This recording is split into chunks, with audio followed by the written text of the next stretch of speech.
You ask Tiger to solve. This deals with linear equations with one unknown. The final result is x equals 7. Let's solve it step by step. Group all constants on the right side of the equation. Subtract 3 from both sides. Simplify the arithmetic.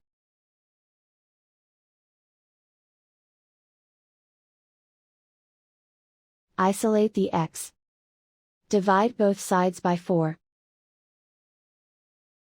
Simplify the fraction. Find the greatest common factor of the numerator and denominator. Factor out and cancel the greatest common factor. And so the final result is x equals 7.